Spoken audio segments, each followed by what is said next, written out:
काही पेशंट हे डाएट करून त्यांची साखर सहजपणे नियंत्रणात राहते. थोडा व्यायाम केला तरीसुद्धा साखर नियंत्रणात यायला मदत होते. आणि दुसरा आहे अपतर्पणजन्य विकार, ज्याच्यामध्ये अतिरिक्त प्रमाणाचा स्ट्रेस आहे किंवा रात्रीचं जागरण आहे किंवा कुठेतरी शरीरावर अतिरिक्त परिश्रम झालेले आहेत आणि त्या श्रमांमुळे किंवा परिश्रमांमुळे शरीरात वातदोष वाढलेला आहे, धातुक्षय झालेले आहेत. तो व्यक्ती एकदम काटकोळा असतो. त्याचा वर्णसुद्धा कृष्णवर्ण म्हणजे थोडासा काळवडलेला असतो आणि त्या व्यक्तींमध्ये मग त्यातली साखर वाढलेली दिसून येते.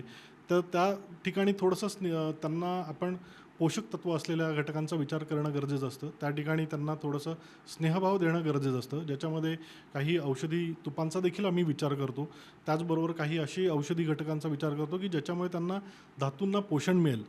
आणि त्यामुळे सुद्धा त्यांच्या रक्तातली साखर नियंत्रणात व्हायला मदत होते किंवा त्याचबरोबर त्यांचं विकनेस जायलाही मदत होते किंवा दूर व्हायला मदत होते.